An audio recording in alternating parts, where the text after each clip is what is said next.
Assalamualaikum warahmatullahi wabarakatuh. Nama saya Muhammad Zulfa Fahmi Marzuki. Saya prodi Psikologi Islam di IAIN Kediri. Langsung saja, saya akan menjelaskan tentang bahasa. Pengertian bahasa: bentuk komunikasi baik tulisan, tertulis maupun menggunakan isyarat yang berdasarkan pada sebuah sistem simbol. Sedangkan menurut para psikolog kognitif, bahasa adalah suatu sistem komunikasi yang di dalamnya pikiran-pikiran atau transmitted dengan perantaraan suara sebagaimana dalam percakapan atau simbol sebagaimana dalam kata-kata tertulis atau isyarat-isyarat fisik.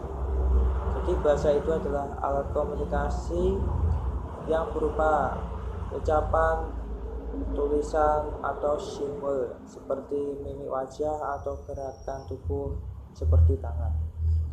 Kemudian struktur tata bahasa memiliki 3 tingkatan, yaitu yang pertama morfologi atau substantial, bagaimana sebuah kata dibentuk dan difungsikan, seperti subjek, objek, predikat, keterangan. Kemudian yang kedua, sintaksis atau sentensial, bagaimana kedudukan kata dalam kalimat, seperti paragraf deduktif dan induktif. Deduktif itu kalimat utamanya berada pada awal kalimat, sedangkan yang induktif berada pada akhir kalimat atau akhir paragraf.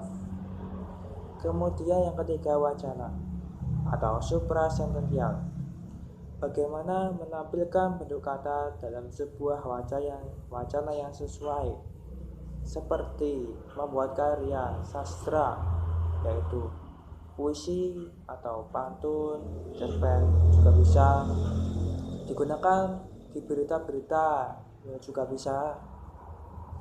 Lalu dasar neurologi bagi bahasa. Pada tahun 1861, seorang dokter bedah Prancis bernama Paul Broca melakukan observasi terhadap pasiennya. Broca menemukan cedera di bagian lobus frontal kiri otak pasien, sebuah area yang selanjutnya dikenal sebagai area Broca. Menurut peneliti lain pada tahun 1875 bernama Charles Wamsky, dalam sebuah studi kasus klinis yang lain, menemukan suatu cedera di lobus temporal kiri yang mempengaruhi pemrosesan bahasa. Jadi Broca itu menangani sebuah pasien yang mengalami gangguan bahasa. Setelah diteliti bahwa bagian otak yang terkena efeknya berada pada lobus frontal kiri, dan juga pada peneliti dari Karl Wamsky yang juga meneliti tentang otak dari pasiennya yang juga mempengaruhi pemrosesan bahasa itu berada di lobus temporalis kiri. Jadi menurut kedua peneliti tadi, dasar neurologi berasal di bagian frontal kiri dan lobus temporalis kiri. Lanjut ke hierarki linguistik. Linguistik adalah ilmu yang mempelajari bahasa dengan topik pembelajaran meliputi struktur bahasa dan berfokus pada pendeskripsian suara-suara, makna-makna, dan tata bahasa dalam percakapan. Hierarki linguistik berkisar dari komponen-komponen yang fundamental ke komponen-komponen gabungan hingga ke komponen-komponen yang sangat rumit. Nomor 1, fonem. Unit tunggal tak bermakna, seperti huruf A, B, C, D, sampai Z. Lalu kedua, morfem atau kata-kata, seperti kata sifat, yaitu cantik, indah, kemudian tampan, atau kata benda seperti kursi, meja, bangku, atau kata abstrak seperti perasaan, atau cinta yang memiliki makna.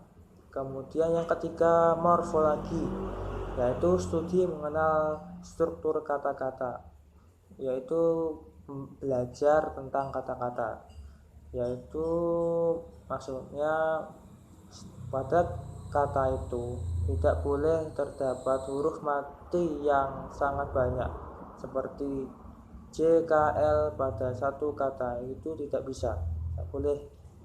Kemudian nomor 4, sintaksis, peraturan yang mengendalikan kombinasi kata-kata dalam kalimat. Contohnya, anak menendang bola di lapangan, bukan bola menendang anak di lapangan. Itu sudah berbeda pemahaman dan mungkin juga salah. Lalu kemudian lanjut ke psikolinguistik, natur versus nurtur. Kenapa ini disebut versus? Karena pemahamannya dari peneliti lain berbeda.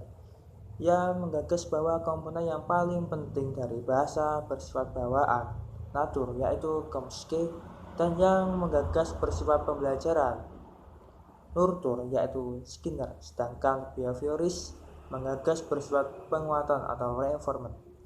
Namun Chomsky ini menyatakan bahwa satu-satunya aspek penguatan perkembangan bahasa yang diperoleh melalui aspek morfologis, ya nutur itu.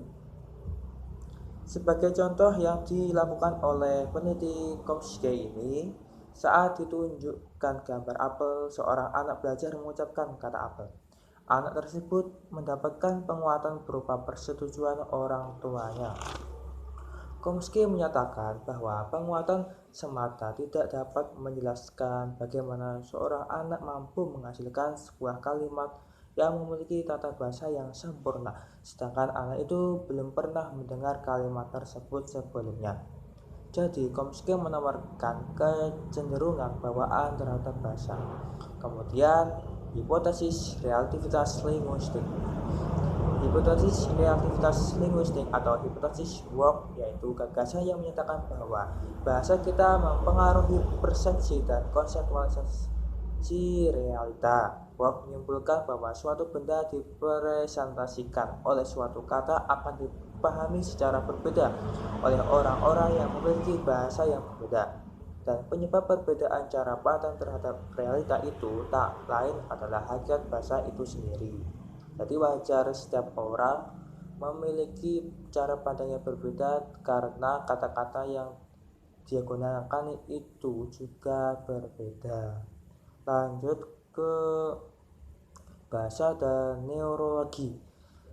Studi landasan neurologis bagi bahasa telah dilaksanakan melalui sejumlah cara, termasuk pemeriksaan klinis terhadap pasien-pasien yang mengalami kerusakan otak, misal area Broca dan Wormski. Cara-cara lain yang mencakup stimulasi elektrik terhadap otak, prosedur psikosugeri, pembelajaran terkait eksperimen psikologi, pemeriksaan farmaseutikal, dan teknologi pencitraan. Kemudian lanjut langsung ke pemahaman. Para peneliti juga menguji pemahaman setiap partisipan dengan alat fMRI.